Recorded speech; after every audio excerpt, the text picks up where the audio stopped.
Thanks for coming out on this lovely day. It's doing comparative snow. I was just up in the city where my family is, New York, and so I'm doing some snow comparison, seeing like what the varying heights are.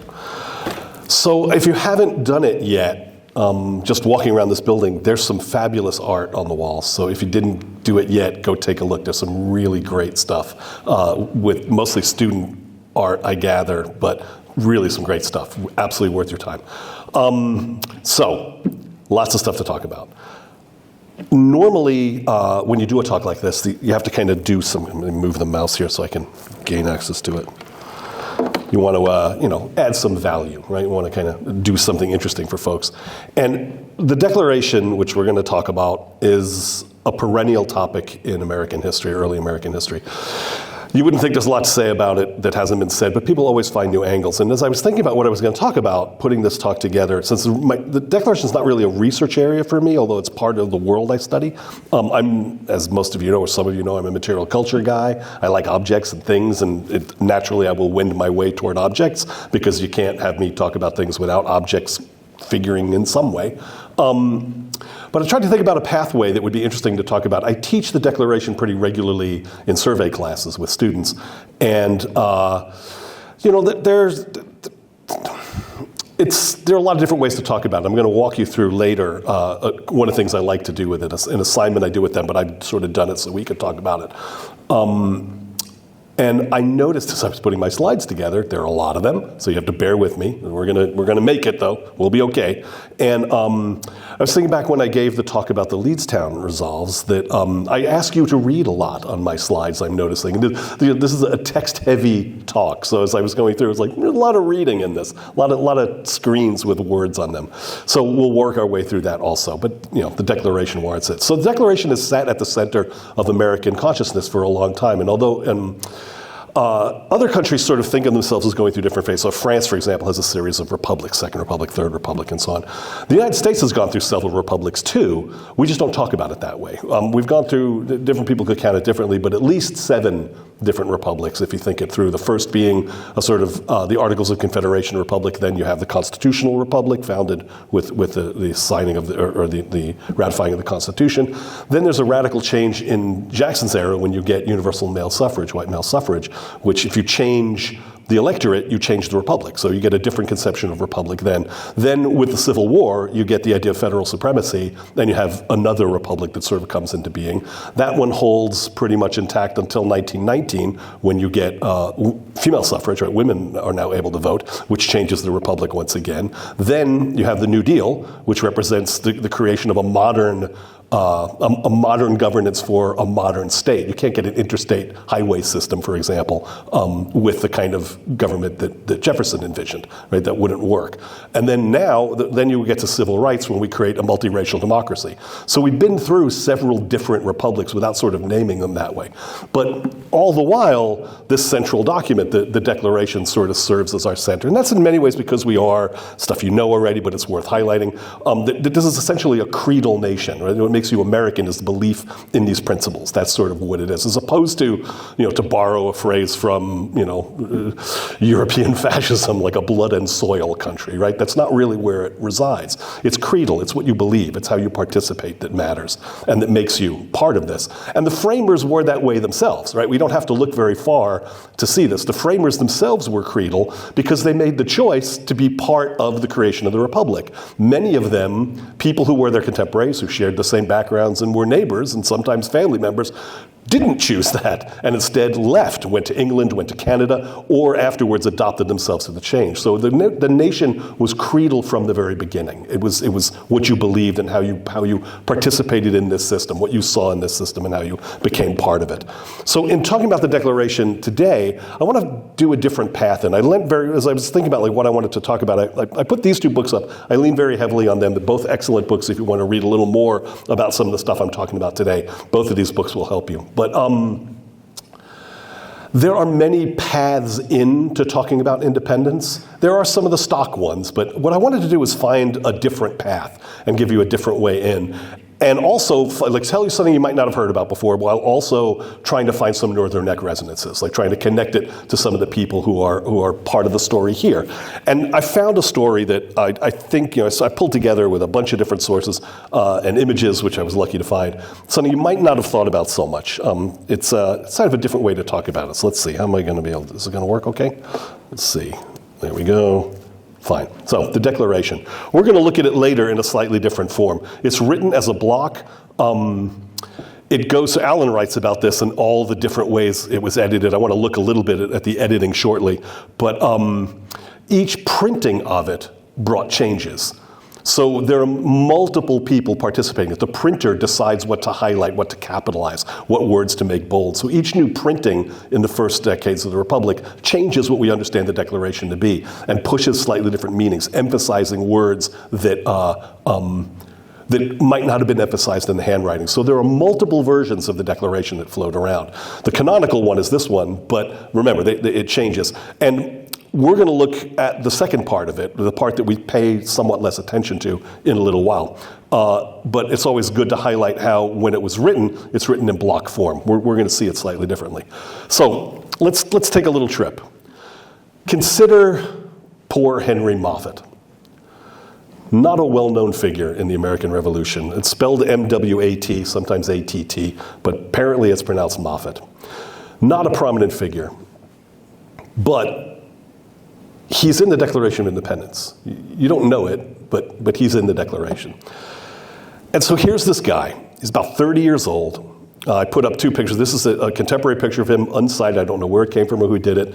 This is, just a little painting. And I paired it with this image of a naval lieutenant just to kind of get a sense of what these folks look like in their finery. So Moffat is a Royal Navy lieutenant. He's in command of a small sloop called the Canso, 16 guns. Not a pleasant crossing. This is an ocean-going vessel, but not a fun one to come across the ocean in. Fairly open, fairly small. And he gets a commission in 1774 to do a hydrological survey of the coast between Nova Scotia and Boston.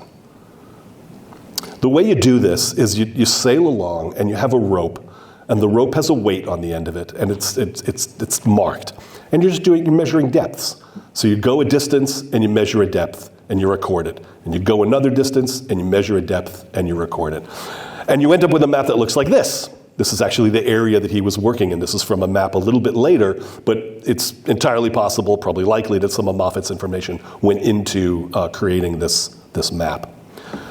And there you see the depths. Obviously, this is essential for navigation, right? You need to know the depths. You need to know where ships can go safely. So creating these maps is an imperial project, absolutely essential for the maintenance of trade, the maintenance of the empire. So he's moving along, and let's just look at Falmouth here, because the town of Falmouth, complicated story. It'll spin your head, but it's not. For now, we're just going to call it Falmouth, New Hampshire, and not worry about the way the borders change after the war, and that it gets renamed. And actually, this town's in what is now Maine and has a different name. Don't worry about that. You can figure that out later. It's very head twisty, because there's also a Falmouth, Maine, which is not Falmouth, New Hampshire, which is now in Portsmouth. So don't worry about it. We're just going to call it Falmouth and know that it stays in place, but what is around it changes. But at the time, it's Falmouth, New Hampshire. So there it is, a little coastal town. And so here's Moffat on a hydrological survey, just mapping depths, floating right into what is unfurling as a major imperial crisis. And I love the contrast, if you think about it, the way that even in times of disorder and crisis and high levels of change, somebody still has to measure the depths of the water, right? You still have to do the basic things that go on. It's still part of the empire. It's still Great Britain. They're still thinking the same way they always are, right? They've got to maintain these things. So he floats into a world that has been in upheaval since, conservatively, 1764, 1763, with the end of the 7 Years' War, and the beginning of what gets called by historians the imperial crisis, the need to pay back the debts that Britain incurred during the 7 Years' War, and the different systems that the British government come up to pay for that. And the first, of course, is the Stamp Act, which we know a little bit about. I won't go into too much detail with. That's when this comes from. But we also have to keep in mind that George III, who we'll talk about later on as well, is a new king, right? He enters his monarchy, enters his reign in the early 1760s, and sort of kind of cracks his knuckles and says, let's see how we can make this thing work. Let's see if we can make some changes. And so it's always important when understanding the revolution that it isn't a case of sort of the apple growing fat and falling from the tree. Apples grow fat, I guess they just grow heavy, and falling from the tree. Rather, it's a story of change, that things had been running in a certain way, and then the British government starts changing how things operate, and that's what causes that's really where the roots of the problem are. So one of those was to impose stamp duties, and we know this, we've talked about this before, but just the long and short of it is you have to use paper for almost everything you do official in this world in the 1760s, and the Crown attached a fee to use of every single piece of paper, varying fees. And I always think, and others have said it too, that had they simply attached a small fee to every piece of paper, one small fee, uniform, it probably would have gone by unnoticed. People probably would have paid it. But they created a very long list of differential fees. So you had to pay more for things like a college diploma than you had to pay for a land deed or for a will, and it just irritated people. Lots of legal documents were charged more than other documents. One price, they might have gotten away with it. Differential, trying to means test it, ruins it, right? You can't means test things, just makes them not work. So, and the responses were ugly. This is a case of forcing tea down the throat of a stamp duty collector and tarring and feathering him. So, and in places like New Hampshire, there was a lot of tumult around this, marching on the homes of colonial officials, hanging and burning them in effigy, breaking windows, in some cases actually pulling down homes, but a lot of mob violence in response to this. 1770 is the incident that gets called the Boston Massacre. The troops are in Boston to try to keep the peace and fail to do that and create quite the opposite, as a mob sort of begins by throwing snowballs at them, no doubt rocks too. And the resentments that the Bostonians felt toward the soldiers are much more than political and military in nature. British soldiers are not paid terribly well. They're also recruited from the absolute bottom rungs of society. So they're a little bit scary. They're not exactly the people you want hanging around your daughters, say, for example, although they are quartered in your homes, right? So that's a consideration you now have to have. They're a dangerous and scary lot. They're also poor, and many of them bring families with them, and they need money. And so they compete for the lowest paying jobs in their off-duty hours in Boston. So they're taking jobs from Bostonians because they're strong guys and they're willing to work perhaps for less than the Bostonians are able to. So the mob has a lot of resentment against these people, and it culminates in the massacre. That's 1770. 1773, again, response to more duties. We have what's called the Boston Tea Party, the throwing of tea into the harbor, and again, we're focusing on the New England side, but there's increasing tensions around this. And there's Henry Moffat just floating out there, taking water depths. It's quite a thing. So in the midst of all this tumult, he gets the order in 74, in December, to go to Fort William and Mary, which is on the New Hampshire coast, and protect it, because mobs are threatening to come take the powder and munitions as the tensions are getting worse. We see this in other colonies too. There's an incident in Virginia very similar. There's a very famous one we'll get to in a moment, the most famous incident of the trying to protect the powder. But Moffat gets to Fort William and Mary too late. And the powder's already been taken, the weaponry's already been taken. The garrison is still there, but their material's been stolen. Some of them taken prisoner. So the Canso, his ship, bottoms out, gets stuck on a shoal, and he's sort of stuck there for a little while, kind of waits it out at Fort William and Mary. Once he's free, he then floated down to Falmouth, and he stays in the town of Falmouth to repair the vessel and spend a little bit of time. So he's there for about 3 or 4 months in Falmouth, and just, biding his time, waiting for the vessel to be repaired, but everything sort of slowed down there. He was nominally sent there because there were loyalist shipmakers. So he was there as a show of force to stand up for the loyalist shipmakers, who presumably are working on his vessel. But you can imagine how, materials are slow, times are tricky, so he's sort of stuck there, waiting. While he's there, the most famous incident of trying to take the powder happens in Lexington and Concord, where the British troops are sent out to sort of make a statement and remove powder from the militias. The militias turn out and open fire and sort of harass the British troops all the way back to Boston. So this is a pretty dramatic moment, but there's a number of these that are like this, these sort of standing ups. But this one becomes the most significant. And there's Henry Moffat hanging out in Falmouth while all this has happened. So one day he's at church. Can't tell you which one of these two, but he's at one of them. My guess is he's at the Anglican one on the left and not the Methodist one on the right. But he's a Scot, so maybe he's going to the Methodist one. There isn't a Presbyterian one that I know of, so hard to tell. But he's a British officer. He probably going to the Anglican one. Can't say for sure. He's in church when the Brunswick militia shows up, coming from the next county over. Brunswick being in Maine, but we're not going to worry about that right now. The militia shows up and drags him out of church. Beat him up a little bit and take him prisoner. He's sort of stuck in this situation for a little while till local loyalists are able to sort of negotiate and free him. So Moffat is freed and goes back. His boat is good, off he goes.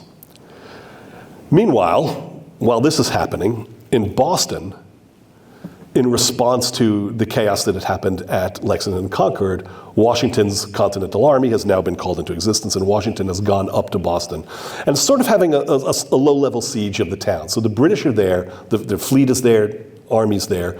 And Boston's a weird city. I'm a New Yorker, of course I say Boston's a weird city. But my sister lives in Boston, so I get to be in Boston. But much of what we think of as Boston today, much of the Boston that you visit, was underwater during the Revolution. It was filled in the 19th century. And you kind of lose sight of the fact that it's really just this one little spur with what's called the neck, that little connector. Right? Do I have my pointer going to work? Let's see. Is the pointer going to work? I never know with these things. Is it going to work? Nah, they never work. And then you're afraid to test them too much because I don't know what it's going to want to do that I don't want it to do. So, yeah, it's not useful. I'll use this, which is great. Yeah, the neck, this little connector point. So anybody coming on or off Boston has to go through here. And so Washington sort of sets up defensive works around Boston. And now you have an army. It's not, it's mostly militia. It's still not fully organized, but you have an army facing an army, so it's become pretty complicated. So this is all during the period of time that Moffat is sort of dealing with his trouble. But there are loyalists all up and down the coast. Then in June, the 11th and 12th, a bunch of loyalists in the town of Machias in New Hampshire decide to go relieve the British troops in Boston. Let's bring supplies to the British in Boston. And they set off. People opposing them, we're called patriots, revolutionaries, decide to stop that. And they float out and meet them, and there's a small gun battle. It's the first naval engagement of the war. And the commander of the ship, the commander of the British vessel, is actually killed.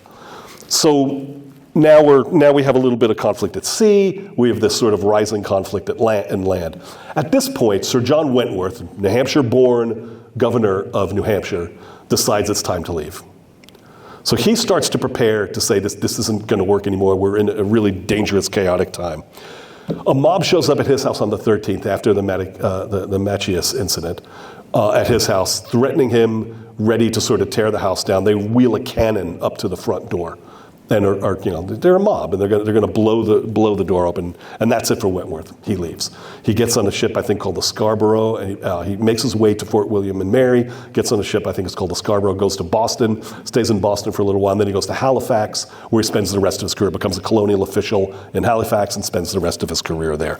So that creates an interesting situation. Immediately after that is an attempt by the British to do a little bit of movement out of Boston, and Washington meets them at the Battle of Bunker Hill, Breed's Hill, and now we're in. So now we have army facing army, not just militia shooting, but army facing army. All while Henry Moffat is sort of still locked in New England, watching all this happen, stuff he didn't ask for, stuff he didn't really participate in.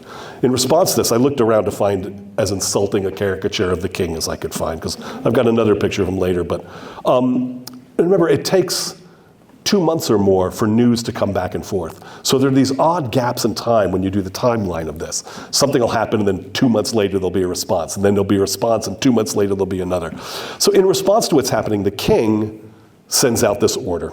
This is the point at which he declares, like also an issue that makes it to the declaration, declares that there's actually rebellion now. And he calls upon, and we do accordingly strictly charge and command all our officers, as well as civil as military, and all other our obedient and loyal subjects, to use their utmost endeavors to withstand and suppress such rebellion. So there's the declaration, as it were, right? There's the statement. This is where we're at. We're now in conflict. And if you're on one side, you know which you are. Back in Boston, Admiral Graves takes this to heart, hears these commands, and says, right, okay, let's get on it. He sends order to Henry Moffat, who he now puts in charge of a small flotilla. None of these are major ships. I think the Kenso's the largest of them. The Spitfire had a few guns. The Halifax did. It's just above fishing vessels, right? This isn't the Victory. This isn't like a major fleet. It's a small fleet. But, for a 30-year-old lieutenant, this is a nice command. So Graves orders Moffat, telling him, you are hereby required and directed to proceed with the ships under your command to such parts of the seacoast as you shall judge most proper, and lay waste, burn, and destroy such seaport towns as are accessible to His Majesty's ships, and particularly Machias, where the Margaretta armed schooner was taken. So we're still thinking about this. They're still angry about that incident. And he tells Moffat to go exact his revenge. Well, I don't have to tell you what comes into Moffat's mind at this point. What place does Moffat immediately think of? Falmouth. He remembers having been taken by the mob and probably beaten and treated poorly. So he immediately makes his way to Falmouth, holding these orders that he is to chastise the coast. He goes and he delivers this amazing proclamation to the citizens of Falmouth on the 16th of October. After many premeditated attacks on the legal prerogatives of the best of sovereigns, after repeated instances, you have experienced in Britain's long forbearance of the rod of correction, and the merciful and paternal extension of her hands to embrace you again and again have been regarded as vain and nugatory, nullified. And in place of a dutiful and grateful return to your king and parent state, you have been guilty of the most unpardonable rebellion, supported by the ambition of a set of designing men whose insidious views have cruelly imposed on the credulity of their fellow creatures, and at last have brought the whole into the same dilemma, which leads me to feel not a little for the innocent of them, in particular on the present occasion, having it in order to execute a just punishment on the town of Falmouth, in the name of which authority I previously warn you to remove without delay the human species out of the said town, for which purpose I give you the time of 2 hours, at the period of which a red pendant will be hoisted on the main topgallant masthead with a gun.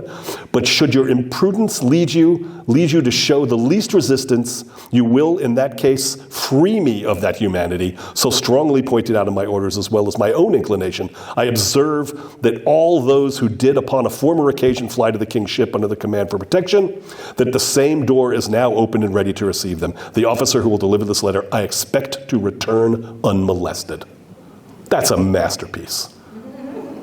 That's a masterpiece of this, Scots lieutenant sitting in the back of a small boat, nursing resentments for the better part of a year, like waiting for this moment, just stewing and brooding, and all of it comes out in this. Except really where it all comes out is his fleet's bombardment of the town of Falmouth, which they burn to the ground. So the people flee. You can see them on the left here, kind of leaving. About 1,000 people are displaced, their property destroyed. And the town of Falmouth is burned. So Henry Moffat, direct result of his experience in Falmouth, sort of takes this out. So think about New Hampshire now. It's a complicated place. The borders are unclear. It's clearly made its statements that it's going to oppose the crown. It's had a port city burned, which is a unique experience at this point. Ultimately, there will later be a fight in Norfolk that will leave the town burned, but that results of a battle, and it's never clear who actually starts the fire. It's kind of treated by both sides as symbolic of the barbarity of the other side, but Falmouth is unmistakable. Falmouth is we understand what this is. The town is shelled and set afire. So, no governor, your town, Falmouth, burning, all kinds of confusion. Washington learns about this because Washington is in Boston. And Washington writes to Congress, my conjecture of the destination of the late squadron from Boston in my last has been unhappily verified by an outrage, exceeding in barbarity and cruelty every hostile act practiced among civilized nations. I've enclosed the account given me by Mr. Jones, a gentleman of the town of Falmouth, of the destruction of that increasing and flourishing village. He's a very great sufferer and informs me that the time allowed for the removal of the effects was so small that valuable property of all kinds and to a great amount has been destroyed. The orders shown by the captain for this hard procedure, by which it appears the same desolation is meditated upon all the towns of the coast, made it my duty to communicate it as quickly and as extensively as possible. So Washington hears about this and puts this to action. I'm fascinated when I started thinking about this as to how the place name Falmouth would sort of resonate for George. It's not just a place name. There are several Falmouths, had an interest in the town of Falmouth, a replication of the town of Falmouth in Great Britain, and now the town that dates the early 18th century, but you start to see it popping up, a Cornish town. But for George, Falmouth is a special place. Falmouth is just up the road from where he grew up. It's just near where his mother lived. It's where his mother did her tobacco trading, right?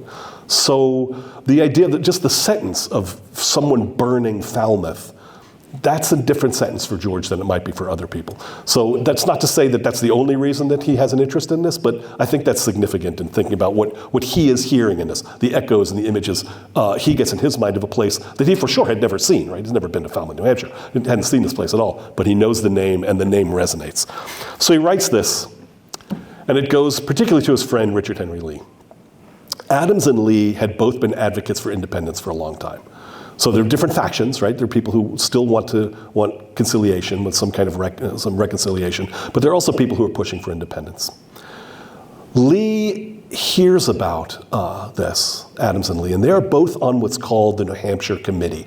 So Congress has a committee looking into the problems in New Hampshire. There's an acceleration, and they're aware of it. They have a committee, and these are the members of the committee, and they write to the people of New Hampshire this remarkable document, November 3rd, 1775, resolved that it be recommended to the Provincial Convention of New Hampshire to call a full and free representation of the people, and that the representatives, if they think it necessary, establish such a form of government as, in their judgment, will best produce the happiness of the people and most effectively secure peace and good order in the colony during the continuance of the present dispute between Great Britain and the colonies.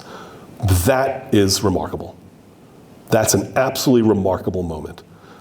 What's happened is, with Wentworth leaving, with Falmouth burning, with other problems on the coast, there is no government in New Hampshire. The royal governor has gone. The system is over. Anyone with authority through the royal government no longer has that authority. With the abdication of the leaving of the governor and the king's proclamation that you're in rebellion, there is no government in New Hampshire.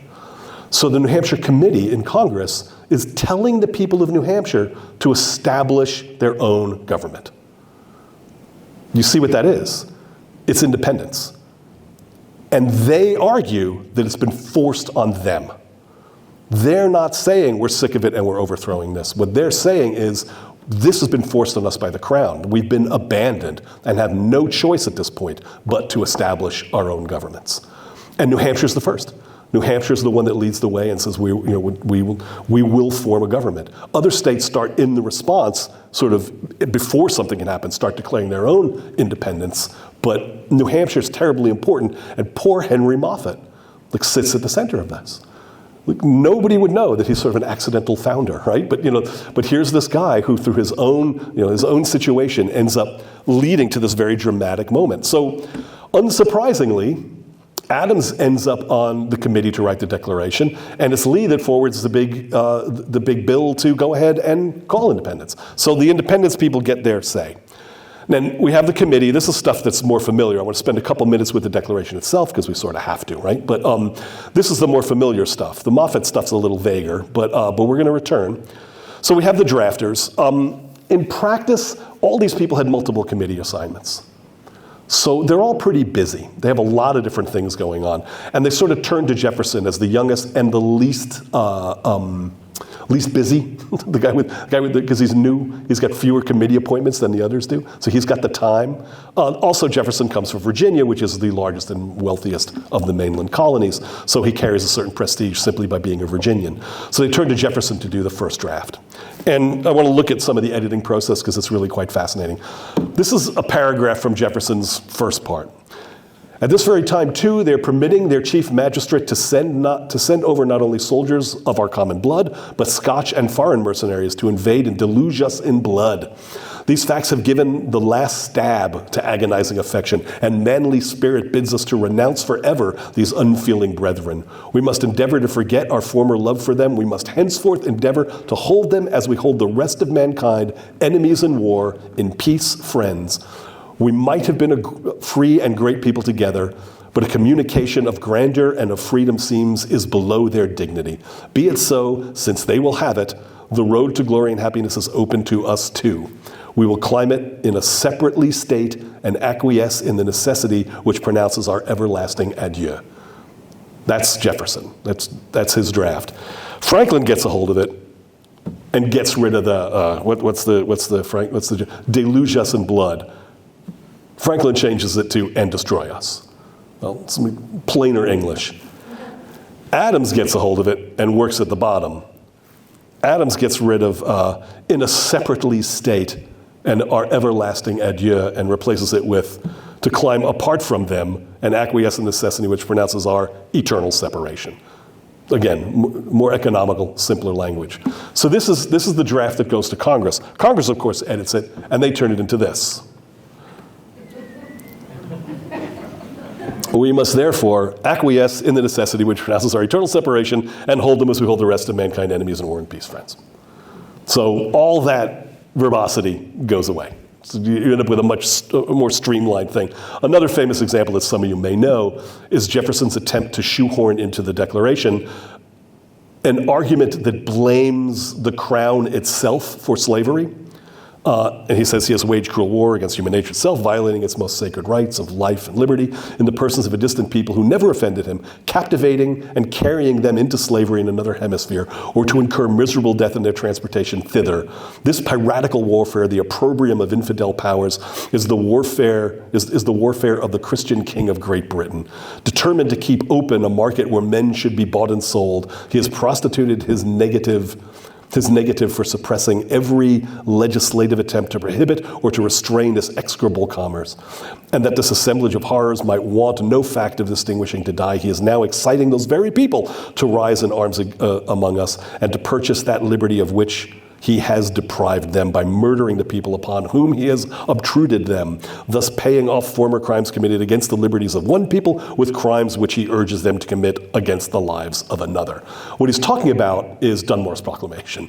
And Dunmore's proclamation in this time, just before this, said that anyone not, this is the governor of Virginia, on his way out, going to Norfolk to go on a boat to leave, Dunmore, as sort of a parting shot, says that anyone not repairing to His Majesty's standard, in other words, anybody not coming to join the Loyalists, will be considered a rebel and traitorous, and as such will be subject to the forfeiture of land, life, and so on that is fitting. And he calls for all servants and enslaved people to join the crown. Now, this is a very, very important moment. Virginia was pretty solidly against royal authority at this point, but if there was any doubt for anyone, that would be the end of it. And it signals that should Britain win, the world's going to look pretty different. So that's a big deal. That's a major moment. But that's what Jefferson's talking about. And Jefferson, in this way, sort of cleverly blames the crown itself for slavery itself. Now, there are problems with this argument, manifold problems with this argument. And when Congress got a hold of it to edit it for the final declaration, they edited it to this. Gone, right? It's like, we're not going to say this. Because it's for people who are anti-slavery, of which there were many, that argument won't wash. To say that the slaveholders are themselves, that has been foisted upon them when they've been such active agents in the creation, perpetuation, maintenance of the institution and profiting from it doesn't work. And the slaveholders themselves are not happy with it because it's like they don't want this institution condemned, right? So they're not happy with it there either. So this just goes away, right? This just isn't part of the Declaration. Although the concern about the governor, Dunmore, inciting rebellion against his own people. That is there. So, but not in the way that Jefferson originally handled it. And as I said before, as it gets rewritten, as it gets published and published over and over again, you get different readings each time. You get slightly different printings that emphasize slightly different parts. So let's look at it itself. Now, what I like doing this with this. The first thing I have to say is that I have put the numbers on these. The grievances in Declaration, 27 of them, are not enumerated. They're just listed in sentence form. So in order to make sense of them, I have put the numbers there. Never imagine that they're written with numbers. This is just me trying to break them out so that we could talk about them this way. There are, and different people can group them differently. For purposes of my discussion, I've grouped them into 4 different categories. The first are matters of law and governance. So how the colonies were being run. We tend to look at the Declaration through the lens of the opening prose. And sort of the statements that are, for lack of a better word, the watchword of the country. Fair. But as a colonial historian, people interested in the colonial past, it's the grievances that are really pretty interesting, because the grievances are where you see exactly how colonial governance had been changed, exactly what it was that was, causing trouble for these folks and what they don't like. And it's a fascinating list. It is essentially a bill of goods saying, here's what's wrong with the empire. Here's what's gone wrong. And there's a whole bunch of them. Assent to law is most wholesome. He won't agree to law, forbidden his governors to pass laws, refused to pass laws accommodating large districts of people, so he's bringing, violating boundaries, call together legislative bodies in unusual places. This is a standard trick, right? We're gonna move you. Instead of meeting in the convenient place, I'm going to dictate that, great authoritarian trick. I'm going to, dictate that instead of meeting where it's convenient, you're going to have to meet all the way out over there in some inconvenient place. That way, many of you won't be able to go, and it's a way of undermining the body itself. Standard trick. Call together legislative bodies in unusual places, dissolved representative houses, right? So dismissing elected representatives with no authority. They are the elected representatives of people. There isn't the authority to simply dismiss them. And this was an issue that goes back, as Edmund Morgan writes about, this is an issue that goes back to the English Civil War, right? This is part of what's going on there. The battle between parliamentarian authority, elected authority, and royal authority is a deep part of British legal discussion, governmental discussion. Refused, called out elections, obstructed the administration of justice by, let's see, what else? Made judges dependent on his will, taking away charters, suspending our own legislatures. So all disrupting the flow, disrupting the sense of governance that had governed for a considerable amount of time with these new systems. So matters of law and governance. Then there are 8 matters that touch on how we live our lives, how these people are living at the time.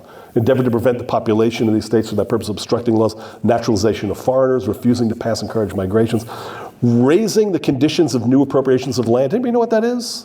That's the Proclamation Line of 1763. In the wake of the 7 Years' War, the Crown said, here's what we're going to do. Once New France no longer existed and this became essentially British, the British inherited all those Native American alliances that the French had. And the Crown didn't want to go to war again over this, so it said, what we're going to do, we're going to put a line in the Allegheny Mountains. And Native Americans, you stay on that side. British colonists, you stay on that side. And that's it. So that's how we're going to keep you people separated and away from each other. The problem was that so many Americans had already purchased land on the other side of the Proclamation Line, including the Washingtons, right? Owned land, were involved in land speculation elsewhere. So being told by the Crown that they don't have access to that land, that's a major intrusion in how they're operating. So that makes it into the Declaration. Erected a multitude of new officers. These a proliferation of appointments, new offices created out of whole cloth that are now sort of, dealing with people in ways that they were unfamiliar because the office hadn't existed before. A jurisdiction foreign to our country, unacknowledged by our laws, giving assent to their acts, pretended legislature. That one, that ties into another here, establishment therein an arbitrary government. For abolishing the free system of English laws in a neighboring province, establishing therein an arbitrary government and enlarging its boundaries. What is that? That's a strange one. Do anybody know what that refers to? It's the Quebec Act. It is the recognition of the authority of the Catholic Church in Quebec, where, again, once those people became British subjects, they had a way of living, and they didn't want that way of life disrupted. And the Crown didn't want violence. And there was plenty of precedent for when, going back to the 1750s, when you tried to get the people in Acadia in the early 18th century to take an oath to the crown, they had sort of rebellious priests who told them, if you take an oath of loyalty to a Protestant, open brackets, heretical, close brackets, king, you jeopardize your immortal soul. So there were Catholic French people in those provinces who refused to take those oaths. And it becomes a problem. And you had a war for a while. Ultimately, you get in the 1750s the deportation, mass deportation of those French people because they're so problematic. We're not going to do that again. We're not going to do that this time. And certainly Quebec has a larger population. And we want that place to operate as a very profitable fur trade. Montreal and the city of Quebec, those are fancy places. We don't want to see it fall apart. You can have your churches. Don't worry about it. You can have your churches. Well, that's the crown sort of imposing Catholic authority as the Declaration writers, Jefferson is seeing it, and there's a resentment against it. So constrained fellowship, taking them, putting them to sea, making them serve in the army, and excited domestic insurrections among us endeavor to bring the inhabitants of our frontiers, merciless Indian savages whose known rule of war is to undistinguished destruction of all ages, sexes, and conditions. So some of Jefferson's language makes it in for sure, but the exciting domestic insurrection, that's done more again. That's calling for every free and enslaved servants or servants, loyalists and enslaved people to join the crown. And as soon as you declare that the people who do not do that, this is one of the things that's so fascinating about Dunmore, why Dunmore's worth spending a little bit of time on. Normally you would think what makes you treasonous is what you do. You do something and that makes you treasonous, right? What Dunmore says is it's what you don't do that makes you treasonous. It's by not joining, it's by not coming to His Majesty's standard, either physically or metaphorically. By not doing it, you're now rebellious. And that's a huge problem because a lot of people would just as soon, whatever their sentiments, just as soon be left alone. So Dunmore says, by simple dint of not doing it, you're now a problem. So it makes it in. Now we get to some more interesting, clever places. There's 7 matters specifically regarding the military. It's kept among us in times of peace, standing armies without the consent of our legislatures, a very famous one. He's affected to render the military independent of and superior to the civilian power, easy to understand. For quartering large bodies of armed troops among us, that's again what I mentioned before, nobody wants to have these people, and they're set in an 18th century model where the home is the unit, and if people are living in their home, they're sort of part of your family. You have to feed them. They kind of have the coming and going. So there's a real concern about this, putting people in your home against your will. And add to that they are, in the eyes of 18th century English people, kind of a dangerous class who are suddenly there in large numbers. That's not a happy thing. For protecting them by mock trial for punishment, well, that we know is a reference to the Boston Massacre. Is abdicated government here declaring us out of his protection and waging war against us. That's what we saw before with the proclamation. He has plundered our seas, ravaged our coasts, burnt our towns, and destroyed the lives of our people. Henry Moffat. So Moffat makes it in. Not by name, but there he is, burnt our towns. It's stated in plural partly because it doesn't sound as good if you say burnt a town. Crimea River, you burnt a town, right? It's not good enough. And there is this issue of Norfolk burning, but this is beginning to happen, right? We're beginning to be in war, there's beginning to be conflict. But burnt our towns, that's Falmouth. So little Falmouth sort of makes it in this important way. And then transporting armies, foreign mercenaries, and so on to complete the work of death. Finally, we get to the matters economical, cutting off our trade with all parts of the world and for imposing taxes on us without our consent. Now, this is an important one because if you ask people who haven't thought about the Declaration, taxes are what they're going to go for. They're going to say taxes. That's the thing that people think of the most. It's listed once in 27 grievances. There are many more about governance, how the government is being run, many more about the conditions of life within the colony, many more about the military. There's a problem when you emphasize taxes, when you say that that's the reason. The problem is that you deny, inadvertently perhaps, the ideological substance of what was going on. You run the risk of turning these people into simply grasping people whose primary concern is money. And that's not it. Now, that was the project of many scholars in the 1930s, 1920s, right, who wanted to argue that was the principal motivation. But when you say it's all about taxes, you silence all these other important concerns that are much bigger and really become much more philosophical. So there's a constant debate in the historiography of the American Revolution. How much of this is based on ideology? How much of this is radical? How much of this is based on sort of a from the bottom up conflict? And of course, the reason there can be an ongoing debate amongst historians is because there's pieces of all of it, right? It's all there. You can find instances of each of them. But the Declaration is a special place, right? The Declaration has sort of its own moment. And in the Declaration, where they have the chance to lay this all out, taxes is there. Taxes is not what this is about. Taxes is certainly what the Stamp Act is about. But the Stamp Act isn't the only thing. Falmouth, the smell of burned Falmouth tells you there's a lot more than taxes going on. So when we think about this, it's useful to sort of move away. Now, I want to tie this up a little bit by going back to this unflattering image of King George. Again, it's fun to go find unflattering pictures of King George. Because the Declaration is, in many ways, an overthrowing of the king. It's he, right? The king is the object of the Declaration. Even though many of these decisions are parliamentary decisions, they were done by the legislature in Britain, they weren't done by the king. Now, there's a problem there.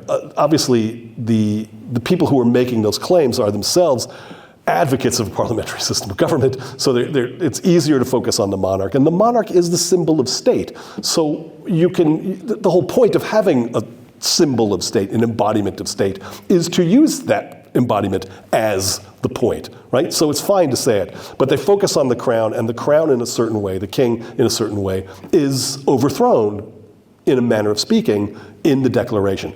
We've got several steps to get there, and the path that we charted from Moffat to Falmouth to Lee to Washington to Lee to the Declaration. There are other paths too, right? Other things work their way in. It's the beauty of this, that you can go in many different ways. But I want to show you one more thing about this that I think is worth considering. This is the coronation portrait. I love this portrait for a lot of reasons, and historian Robert Paulette has pointed out that if you look at it, George is England. If you look at the shape of his cape and the way it's laying out there, he actually is a map of England. I don't know if you can see it, but he's, if you look at Cornwall all the way down to the left there, and East Anglia over on the right, he is England. So that's intentional. That's what you call art. That's what you do with art. So the king himself is England in this. And in response to the crown's coronation, a lot of people wanted art. So you get a proliferation of royal art. Just the sculptor Joseph Wilton proposed this statue of King George. Obviously, if this is from life, which it is, wearing his ermine and his gold cloth, this is different. The robe, the centurion armor tied at the waist, the Roman horse furniture, the laurels on his head. It's a self-conscious classical reference, right?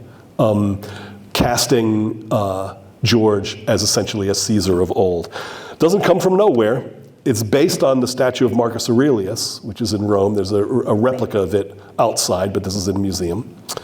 Same statue, you can see it. There's the same idea, horse's leg up in the same way, and that right arm extended. In this case, imagining he'll be holding a rod of office, but something that the Romans would not have had. But there's Aurelius. Copying statues is nothing new. Artists do it all the time. This is one of my favorite sequences. I teach a course on monuments and memorials, and it's great fun to talk about this stuff. But the Sir James Outram in India statue, the one from 1861 by Francis Firth, was copied by Frederick Moynihan in 1907 when he did the Jeb Stuart statue that until recently was in Richmond. And Kende Wiley copied both of those when he did Rumors of War, which you can now see by the Virginia Museum in Richmond, right? So it's the same essential thing. You have a continuity between these three. All self-conscious. The artists know what they're doing, right? Fully aware. So the Wilton statue, like I say, is a copy of Marcus Aurelius. So let's go to New York. Why not? New York is an interesting place. That's not supposed to do that, but don't worry about it. It it's a trade town. It has a very strong memory of its Dutch population. It's not Dutch by any stretch of the imagination, but it has a very strong memory of it and is doing a thriving business. It also has resentments against New England. As New England becomes more and more radically anti-crown, New York kind of becomes more and more loyalist, right? Sort of settling in. And so there's a lot of mixed sentiment in New York. It's kind of a problematic city in that way for the rebels. And in the wake of the Stamp Act crisis, the settlement of it, in order to show their loyalty and their support for the crown, and ostensibly in gratitude for the resolution of the crisis, they commission, or they purchase the statue, they sort of wooden statue. It's brought to Manhattan, and it's set up over here on Bowling Green, which is actually round, but for whatever reason is shown as square here, right over here, right next to the fort. And George faced the fort. So this is where the crown, this is where the government of New York chose to put the King George statue. And there's a modern representation of what it looked like. The statue was leaden and it was gilt. It was covered in gold leaf. So it glistened beautifully, but wasn't made of gold, right? It was not quite so expensive. So a heavy lead statue covered in gold, set up facing outward to sea in Lower Manhattan. July 9th, after the Declaration is signed, George orders that it be read with these orders. The Honorable, the Continental Congress, impelled by the dictates of duty, policy, and necessity, having been pleased to dissolve the connection which subsisted between this country and Great Britain, and to declare the United Colonies of North America free and independent states, the several brigades are to be drawn up this evening and on their respective parades at 6 o'clock, when the Declaration of Congress, showing the grounds and reasons of this measure, is to be read with an audible voice. So Washington ordered that every unit, regiment, brigade, he said brigade, it's kind of a lot of men to listen, but he wants somebody with a centurion tone to be able to read this out so that the soldiers themselves in New York, which is where Washington is after Boston, is able to hear the Declaration and understand exactly what the conflict is, now that they are the army of a new independent nation, right? So that message is read to them, which is what happens. This is a 19th century drawing of it. No artist captured at the time, but there's George sort of, hearing the order, and there's a little fanciful version of, you see Trinity Church there, it's not too bad. But the troops are gathered and they're read the Declaration on the 9th of July. That evening, a mob turned up in Bowling Green. Many of them were soldiers. A lot of the soldiers went down, but New York is full of tension. New York has a lot of loyalists. So under cover of night, a rebel mob and the soldiers went downtown and pulled down the statue of King George. So we have this wonderful, significant moment of iconoclasm, of statue toppling at the birth of the Republic. We're toppling this statue. This leaden statue covered in gold, which is just a beautiful metaphor for the monarchy itself, right? I think, I always tell my students that as Americans, we all must be good Republicans in the British sense, right? We have to have a hearty dislike of monarchy, right? So we all as Americans should, take that sentiment from the framers and be suspicious of monarchy. But the idea of the king represented in heavy lead covered in gold is just kind of wonderful. So the thing falls. I don't know what noise it makes when it falls, but it wouldn't be like a brass or bronze statue. It would be kind of a thud. It comes down. It gets drawn repeatedly. Europeans are fascinated by the toppling of the statue in the American moment, because for many of them still living with monarchs, this is like, can you do this? They are reading it in a very different way than the Americans. This is not a major event in some respects, but for Europeans, more familiar with monarchy. And I love this one because we've essentially set this in Italy, it looks like. But there it is, we're sort of pulling down the statue. And then even into the 19th century, this sort of fanciful version of people dressed for a very different period are pulling down a very different statue of George that in this case actually looks a lot grimmer. It looks less like a statue. But it makes its way around. This is a significant moment. So they pull it down, and in Bowling Green, which is round, like I said, the pedestal remains for a considerable time afterwards. An empty but very resonant symbol of the founding of the Republic. It's 19th century drawing, sort of colorized, captures that. Left intentionally this way because it's so powerfully symbolic of ending royal authority. You can go there today. The fence is still there. Bowling Green is still there. There's a fountain, but it's the same place, occupies the same spot. And when you go, and I hope you will, let me know if you're there, if we're there at the same time. Take you some good falafel places. When you go, pay careful attention to the thick posts, not the thin ones with the little spikes, but the thick ones. You see what I mean? These, like that one. Go up and take a moment and look at those. Because when the fence was made to enclose the statue, they had a royal crown on them. And in the wake of the toppling of the statue, men with hacksaws go out and saw the royal crowns off the top of the posts. And the saw marks are still there today. This wonderful symbol of that moment that otherwise is sort of lost on people just walking by. But there it is, this one little mark, this one little scratch of how Americans rid themselves of a monarch. In this case, in a physically literal sense. Now, it didn't work out terribly well for George. Immediately after all this, in 18th century time, he loses the Battle of Long Island. He's sort of driven up to the northern part of Manhattan Island and eventually away. The war goes badly for a little while, as you know. We don't have to get into details. But as the army is leaving, what happens to the statue? Well, it's lead. What can you do with lead? Yeah, it gets melted down. And in wartime, what do you do with that lead? You make musket balls.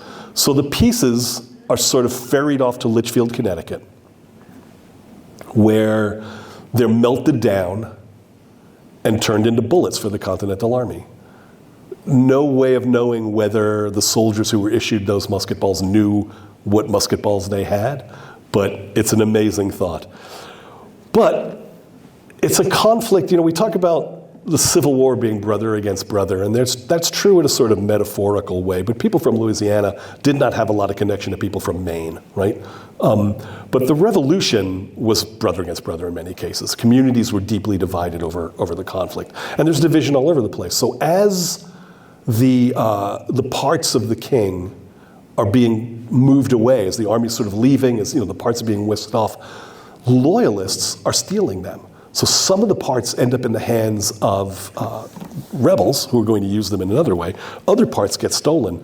The head was found and was shipped back to England and lost at some point. So George's head made it back.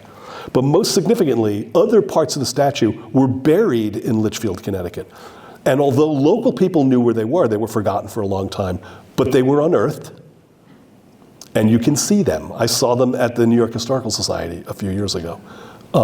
You can still see on the horse's tail some of the gilt on the lead.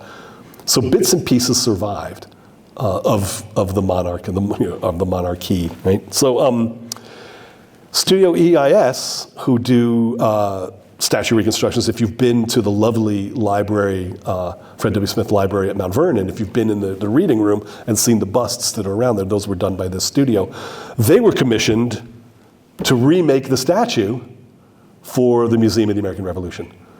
So you can go see a version of this statue. I don't know how they feel about you trying to pull it down, but this mannequin here is sort of exhorting you to do it. I don't know what would happen if you tried. But I'll stop there because I think what we have, what I hope I'm able to kind of talk about or show to you, are two different ways that the crown gets toppled. One is through the succession of events that leads to the declaration that ends royal rule in the country. But then there's this other beautiful physical way that the metaphor of the king, the physical metaphor of the king is also taken. So for those people who are enthusiastic about the Declaration, who are sort of seeing it as a great moment, but also maybe a little removed from its arcane concerns and language, they have a simple practical thing they can do, and that they focus on this very powerful and deeply symbolic representation of the monarchy and pull it down and turn it into bullets to use to fight for their own independence. So, all right, I'll stop there, and we'll leave this guy exhorting us to pull the statue down. All right, thank you so much, Phil.